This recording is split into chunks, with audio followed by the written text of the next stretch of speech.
विकास कुमार गुप्ता हुआ और मैं रहने वाला आपके गाजीपुर जिला का हूँ।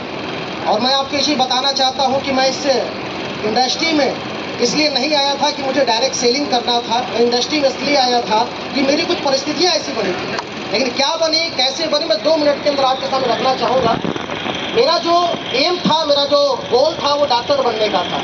मैंने गाजीपुर से इंटर पास किया बायो से, उसके बाद में मेडिकल की तैयारी करने आया, लेकिन मैं बोल सकता हूँ कि मेरे वो क्या लक ने साथ नहीं दिया और मैं डॉक्टरी के 2 साल प्रिपरेशन करने के बाद भी मेरा किसी गवर्नमेंट कॉलेज में सिलेक्शन नहीं हुआ। लेकिन मैं एक चीज़ कहना चाहूँगा सर कि जब 2 साल सिलेक्शन नहीं हुआ तो मुझे बड़ा दुख हुआ था कि लगता है कि भगवान कुछ और चाहता है, लेकिन मेरे साथ बड़ा दुख हुआ, बड़ा गलत हुआ। क्योंकि आज से 7 से 8 साल पहले जब मैं तैयारी कर रहा था तो उस समय जब सिलेक्शन डॉक्टरी का नहीं हुआ, मैं डॉक्टर नहीं बना, तो उस बात का दुख होता था। लेकिन कहा जाता है ना कि जो होता है अच्छे के लिए होता है, और वो अच्छा हुआ मेरे साथ एस्क्लेपियस वेलनेस के आने के बाद। तो अब मैं आपको बताना चाहूँगा कि जब मैं 2 साल मेडिकल की तैयारी किया, तैयारी करने के बाद जब नहीं हुआ मेरा सिलेक्शन, तो मैंने आपके बनारस हिंदू यूनिवर्सिटी के अंदर ग्रेजुएशन यानी फैकल्टी ऑफ साइंस के लिए फॉर्म भरा। ठीक है, लक ने मेरा साथ दिया। मैंने BHU यूनिवर्सिटी में ग्रेजुएशन में अपना पढ़ाई शुरू किया और ग्रेजुएशन मैंने BHU से कंप्लीट की है। और मैं आपको बताना चाहूँगा, इस इंडस्ट्री में आने से पहले मैं महीने का पार्ट टाइम में 11-12 बैच फाउंडेशन बैच को पढ़ा करके 30 से 35 हज़ार आज से 8 से 9 साल पहले कमाता था। तो मैं आपको ये बात इसलिए बताना चाह रहा हूँ, ठीक है, क्योंकि मैं आपके BHU यूनिवर्सिटी में पढ़ाई कर रहा था, 30 से 35 हज़ार कमा रहा था। ऐसा नहीं था कि मैं इंडस्ट्री में इसलिए आया कि मेरे पास कोई काम नहीं था।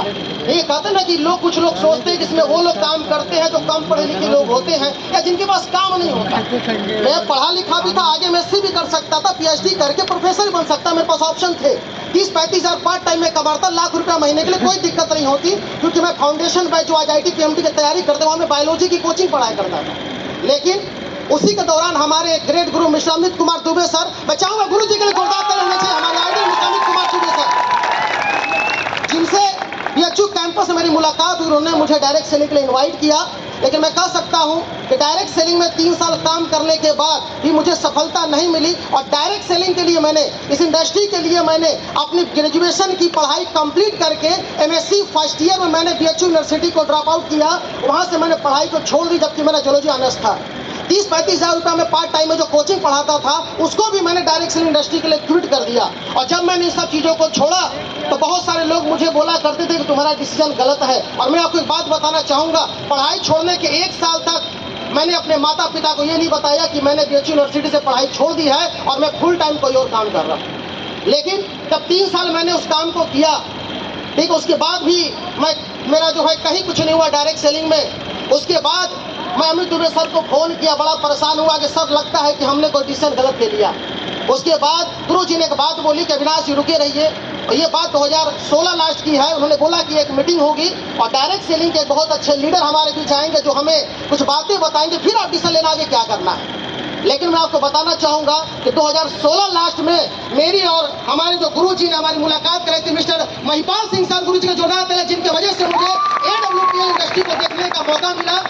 और देखने के बाद मेरा तो एक ही प्रश्न था सर कि अगर इस इंडस्ट्री में सर आप जो प्रोडक्ट बता रहे हो वो रिजल्ट है, अच्छी बात है, लेकिन मैं सर आपको रियल बताऊं, मेरे फैमिली बैकग्राउंड बहुत अच्छा नहीं है।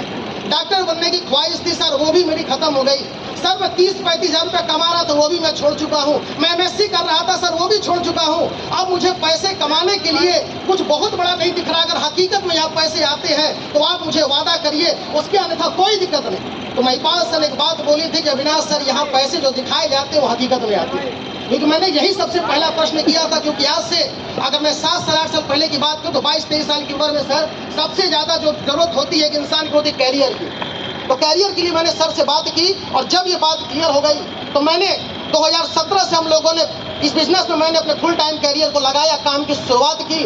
लेकिन मैं बोलना चाहूँगा कि यहाँ पे फुल टाइम कैरियर शुरुआत करने के बाद भी थोड़ी मेरी किस्मत ने साथ नहीं दिया, और मुझे यहाँ 8 महीने लग गए केवल 10,000 रुपये कमाने में।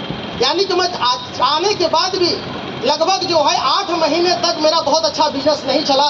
ठीक है, एक तरफ बहुत अच्छा काम हो रहा, दूसरी तरफ नहीं हुआ।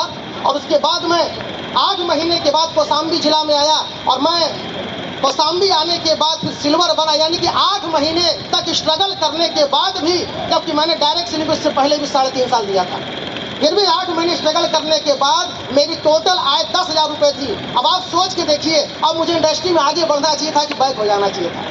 लेकिन मैं कहना चाहूंगा कि मैंने गुरु जी ने एक ही बात बताई थी कि बेटा, किसी भी व्यक्ति की सफलता के बारे में आप पढ़ लो, उसने उस बिजनेस में या उस कार्य में या उस किसी भी जगह पे उसने समय दिया। मैं एक ही बात कहना चाहूंगा, मेरी सफलता का अगर कोई राज आपको मैं बताऊं तो केवल एक चीज कि टिके रहिए। जिस भी इंडस्ट्री में आप टिके रहिए, टिके रहेंगे आप सफल हो जाएंगे सर। करने की कोई जरूरत नहीं है। हमारी तो इंडस्ट्री बोल सकते हैं ना कि ऐसी है सर कि जैसे आप अभी शंकर भगवान के दर्शन करने अगर आप जाइए शिवरात्रि के समय में, आगे लाइन लगी है, पीछे लाइन लगी, बीच में अगर आप खड़े हैं, मैं कहता हूं सर, मन हो ना हो दर्शन आपको लोग करा ही डालेंगे। आगे वाले खींचेंगे, पीछे वाले ढकेलेंगे, शंकर भगवान के दर्शन हो जाएंगे।